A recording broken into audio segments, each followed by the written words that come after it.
Shalom, shalom, chers bien-aimés, chers soldats et soldats de Yoshua Mashiach. Nous vous saluons dans le nom de notre Seigneur et Sauveur Yoshua Mashiach. Voilà, aujourd'hui, nous sommes le vendredi 4 avril 2025.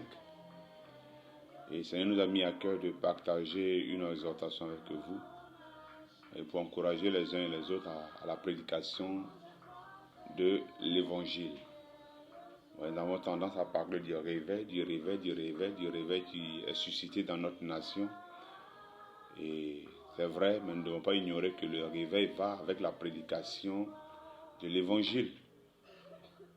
Depuis longtemps, notre nation a été enivrée par le vin de la débauche, par des messages tronqués, déformés, qui ont pollué les âmes, qui ont déformé les âmes, qui, bien entendu, conduisent les âmes à l'enfer. Aujourd'hui, avec ce réveil que notre maître est en train de susciter, et à toi ouvrier, à nous ouvriers que le Seigneur a suscité, nous avons la responsabilité d'annoncer l'évangile du royaume. Donc cette exhortation a pour vocation de nous encourager vraiment à la prédication de l'évangile. Comme pouvait le dire l'apôtre Paul, avant de lire le passage de base, déjà comme pouvait le dire l'apôtre Paul dans le livre de Romains chapitre 1er, il disait ceci, Romains chapitre 1er, à partir du verset 16, dit « Car je n'ai pas honte de l'évangile du Mashiach, car il est la puissance d'Elohim pour le salut de quiconque croit, du juif premièrement, mais aussi du grec. » Donc l'apôtre Paul disait qu'il n'avait pas honte de l'évangile. Pourquoi? Parce qu'il fallait l'évangile pour que les âmes soient sauvées, pour que ceux qui croient soient sauvés. Donc ça va avec la prédication de l'évangile. Ouais.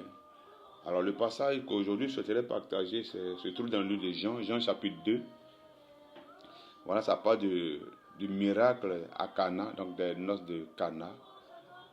Depuis toujours, nous entendons des personnes dire que le premier miracle que le Seigneur a fait, c'est de transformer l'eau en vin. Et c'est vrai. Mais malheureusement, ces personnes qui le disent là ne comprennent pas et ne savent vraiment pas quelle est la portée spirituelle, pourquoi est-ce que le Seigneur a transformé l'eau en vin. Mais elles utilisent cette expression-là pour justifier, le fait de consommer de l'alcool, de s'enivrer et autres.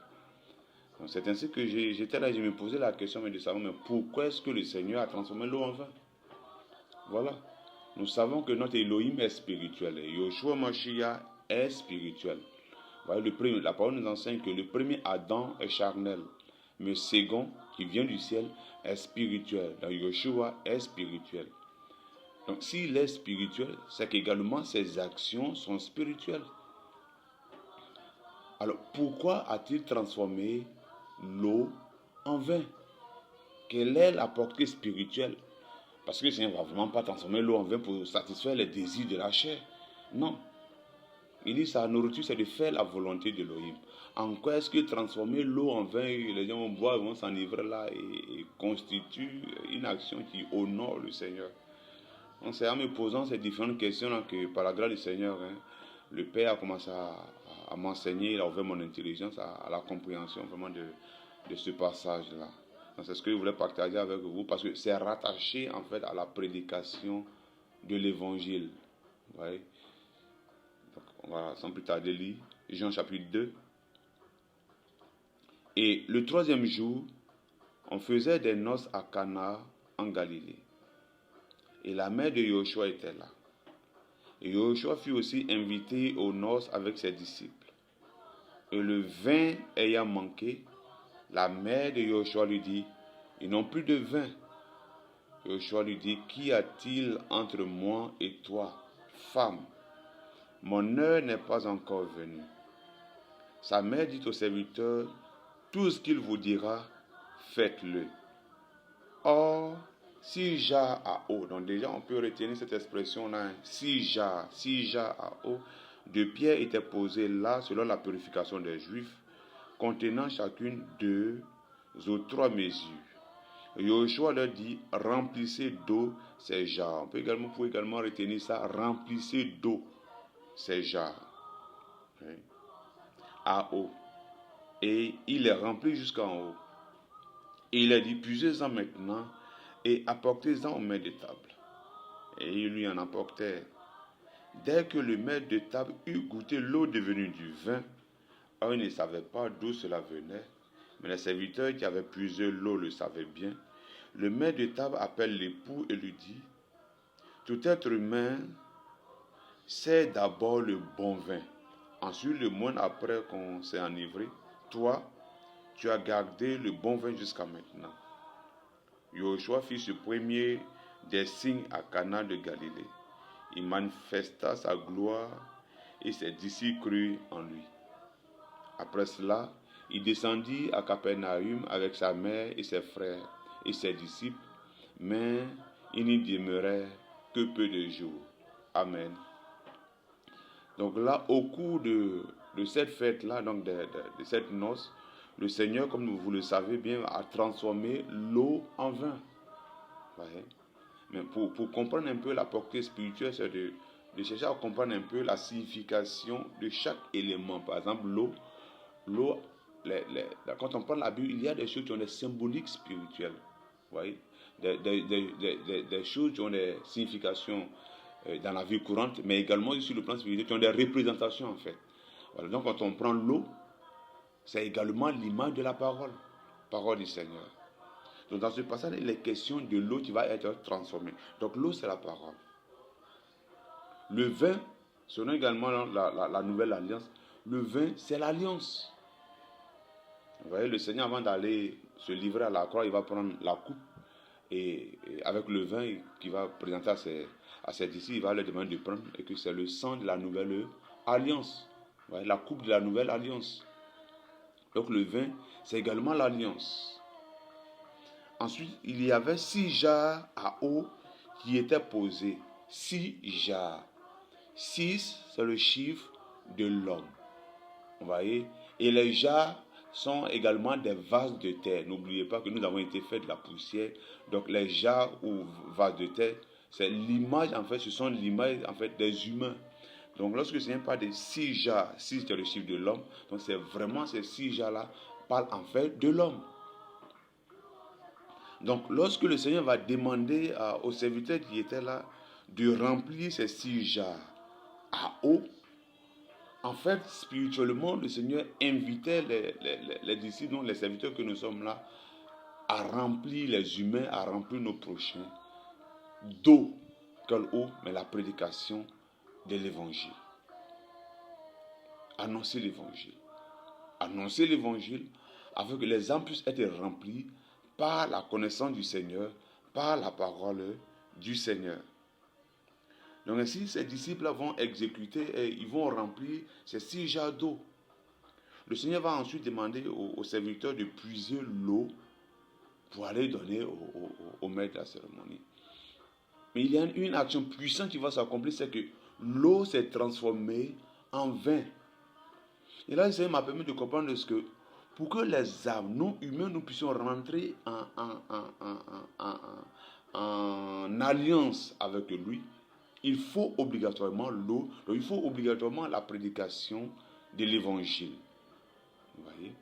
Donc l'eau, en fait, qui a été transformée en vin, pour le Seigneur, en fait, c'est ça.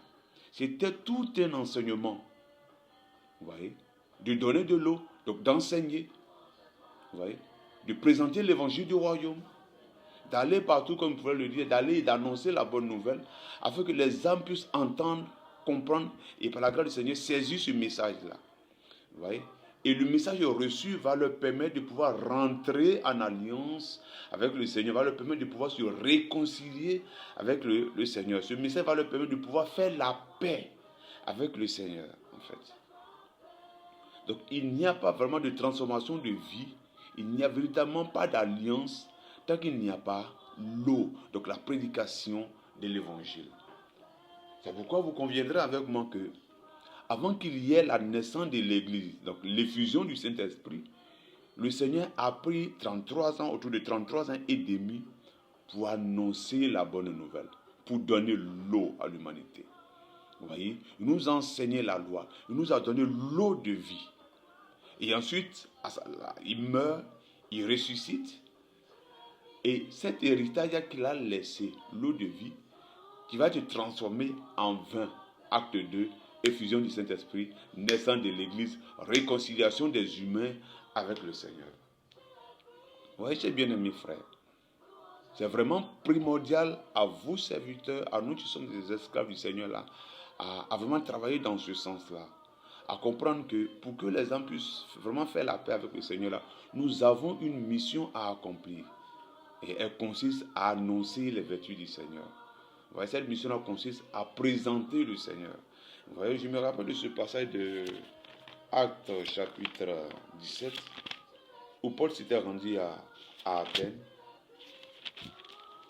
Actes chapitre 17. Et on va un peu lire pour comprendre un peu ce que je souhaiterais partager. Actes chapitre 17, à partir du verset 18. Mais quelques-uns des philosophes épicuriens et stoïciens conversaient avec lui. Lui là c'est Paulos. Et les uns disaient, que veut dire ce picoreur de semences? Les autres, il semble être un prédicateur de divinités étrangères.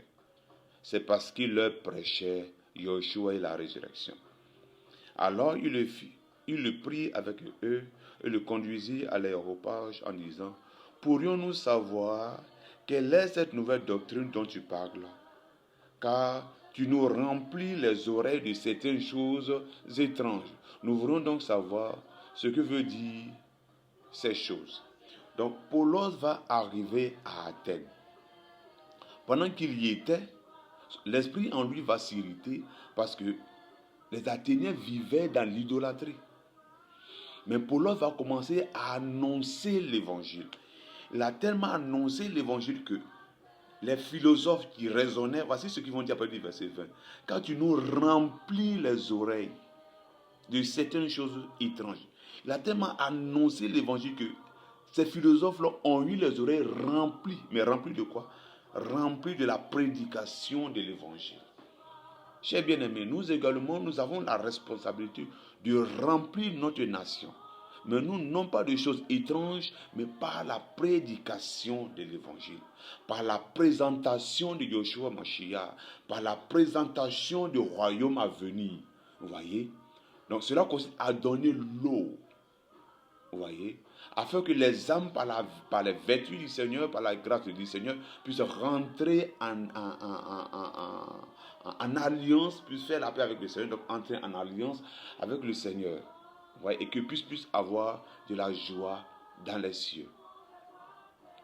Donc voici un peu l'enseignement qui découle en fait des noces de Cana. Donc le Seigneur n'a pas transformé l'eau pour transformer l'eau. Non, c'était en fait un enseignement que le Seigneur nous véhiculait. Vous voyez? De remplir. Donc, chers bien-aimés, chers soldats, nous devons remplir la nation ivoirienne de la doctrine du Mashiach. C'est vrai, il y a eu ces fausses doctrines.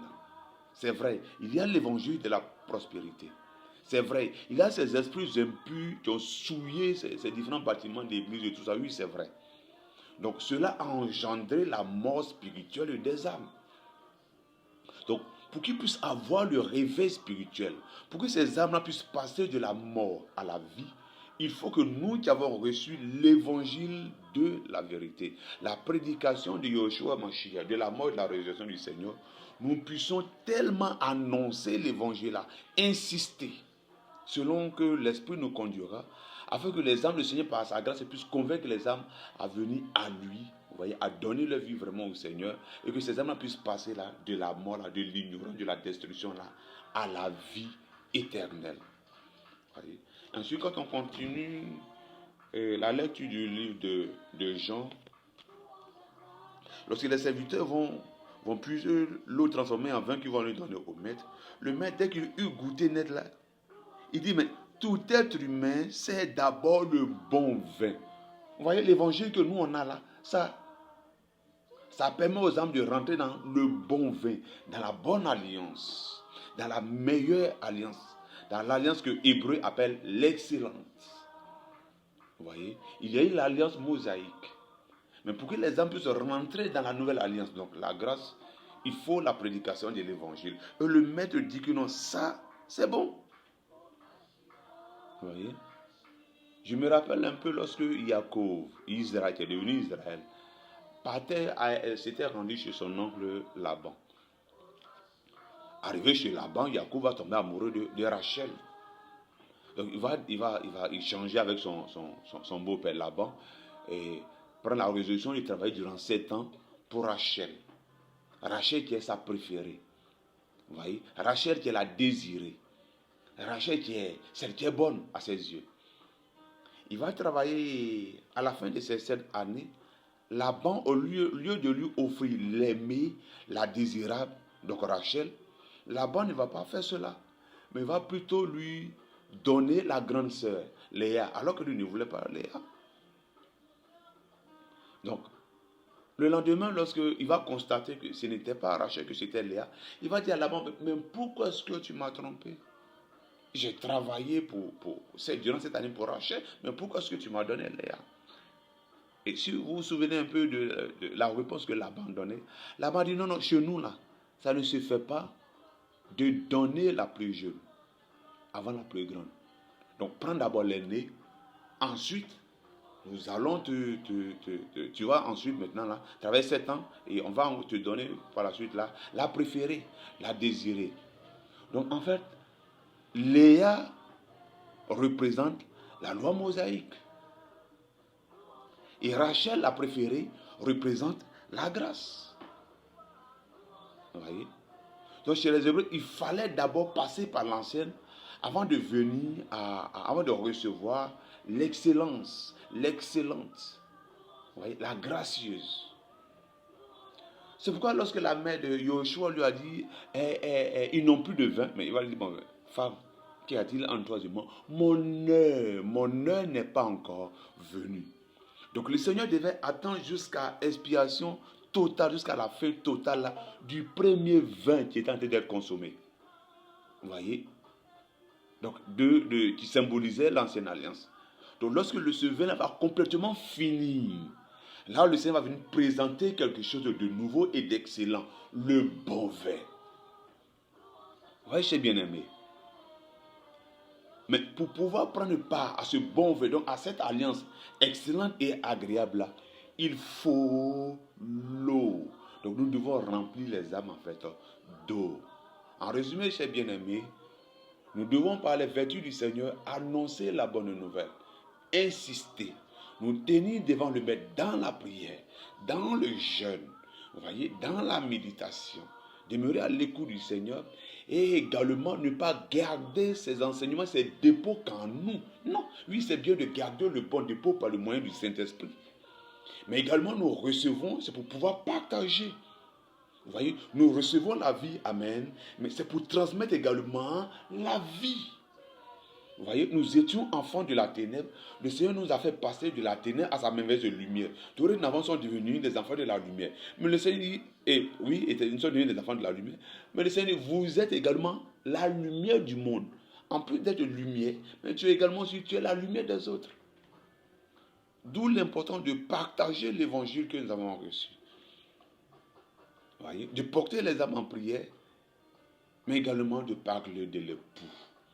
N'est-il pas agréable? N'est-il pas le plus beau? N'est-il pas le plus fort? N'est-il pas le plus puissant, le plus merveilleux? N'est-il pas l'excellent des excellents? Il est formidable, il est agréable. Voilà, je vois par exemple dans nos sociétés africaines, sociétés de tous les jours, nos jeunes gens qui se promènent avec des appareils audio, qui mettent des musiques, qui des fois ça y est, dans leurs mains se promènent dans la ville, ou sur l'épaule se promènent avec des musiques païennes, et tradimodernes, des roucascas et tout. Mais ils n'en ont pas honte. Vous voyez? Alors qu'ils sont en train d'adorer le diable ainsi, mais ils n'en ont pas honte. Vous voyez? De présenter ces artistes paganisés là. Vous voyez? Eux ils présentent le faux sans en avoir honte. Mais nous avons le vrai, chers bien-aimés. Et donc nous devons présenter le vrai sans avoir honte. Annoncer les vertus du Seigneur selon qu'il nous remplira notre bouche. Afin que les âmes puissent se réconcilier avec le Seigneur. Et c'est ça également le réveil. Ma prière est que la même manière le Seigneur a réveillé l'esprit des Zérubabel et de tout Israël. Et ils se sont levés, ils ont commencé à bâtir la maison du Seigneur. qu'également le Seigneur nous donne la force, la sagesse, l'intelligence de comprendre ces enseignements simples là, de les mettre en application. Vous voyez, chers bien-aimés, et que nous nous levons main dans la main et que nous puissions s'aimer dans la vie de toutes ces personnes qui sont dans la nation ivoirienne, mais mieux encore, parce que également le Seigneur nous a donné l'Afrique. La dernière fois, j'ai partagé comme une fois le Seigneur est dans un songe que le Seigneur a donné où l'Afrique est tombée à 2 reprises devant moi, qui confirmait qu'effectivement, le Seigneur a donné l'Afrique à l'église de la Côte d'Ivoire. Donc, par le moyen des chrétiens ivoiriens, de nos soldats de Côte d'Ivoire, l'évangile doit parcourir les villes frontalières. Mais ça passe déjà là par annoncer et par présenter le Seigneur. Donc, chers bien-aimés, voici un peu l'encouragement, l'exhortation que je suis venu nous apporter. Vous voyez, par la grâce du Seigneur, et j'espère que ça pourra encourager les uns et les autres à se réveiller. Vous voyez, et que nous puissions nous mettre au boulot, nous puissions nous encourager les uns les autres, et que le Seigneur soit présenté, et que les âmes soient touchées, et que vraiment le réveil là soit effectif par le Seigneur. Ne comptons vraiment pas sur nos propres forces, nos connaissances, mais faisons confiance à l'esprit de l'Élohim vivant, faisons confiance à Yeshua lui-même qui est l'esprit du réveil, et il pourra nous utiliser, et nous serons une bénédiction pour nos familles, pour nos amis, pour nos collègues, pour nos voisins, pour notre nation, pour l'Afrique, et pourquoi pas pour le monde entier. Alléluia. Alléluia. C'est pourquoi j'écris, parce que vu cette grâce que le Seigneur nous a accordée, donc à l'église de la Côte d'Ivoire, également cet appel qu'il y a sur nos vies, le monde ténébreux est en ébullition, vous voyez, et malheureusement pour l'ennemi, et heureusement pour nous, malheureusement pour l'ennemi, il ne peut pas empêcher ce réveil-là. Vous voyez, mais comme il ne le peut pas, donc il va travailler à ralentir les élus. Vous voyez, il va travailler à nous distraire. Il va travailler des fois à nous rendre malades. Vous voyez, c'est un peu ça en fait. Donc nous devons discerner. C'est pourquoi il faut que nous puissions nous lever en prière et surtout prier les uns pour les autres. Vous me voyez ou vous ne me voyez pas, priez pour moi, chers bien-aimés. Je vous vois ou je ne vous vois pas, je prie pour vous au nom de Yeshua Mashiach. Ouais, portons-nous les uns les autres à la prière afin que le Seigneur puisse nous donner la force de vraiment le présenter. Et qu'il puisse également aussi voir la situation socio-politique et également tout l'œuvre que l'ennemi fait dans la ténèbre, que le Seigneur puisse nous remplir comme l'a rempli les disciples dans le livre de Actes chapitre 4. En plus, dans Actes chapitre 2, les disciples ont reçu le Saint-Esprit. Mais également, après la persécution, ils se sont mis ensemble, ils ont crié au Seigneur dans Acte 4. Le Seigneur encore a rempli encore et il a rempli encore. Mon frère, ma prière pour toi est que le Seigneur te remplisse encore et encore et encore. Nous soyons remplis jusqu'à la plénitude afin d'annoncer les vertus du Seigneur par la puissance du Seigneur. Donc voici un peu le message que je viens de partager avec vous. Et sur ce, je vais prendre congé de vous et que la paix, le shalom du Seigneur demeure avec vous, que le Seigneur puisse vraiment fortifier ceux qui sont malades, que le Seigneur puisse vous guérir, ceux qui sont découragés, que le Seigneur puisse vous restaurer, vous fortifier, ceux qui sont affaiblis, que le Seigneur puisse vous renouveler vos forces, ceux qui sont oppressés, que la puissance de la résurrection détruit ces œuvres sataniques et démoniaques. Vous voyez, à ceux qui vraiment subissent tellement des agressions au niveau de la pensée, et même vraiment les cas de maladies atroces, tout ça pour empêcher la distraction. Vraiment, réveillons-nous que le Seigneur se souvienne de chacun de nous. Béni, que le Seigneur vous bénisse et shalom.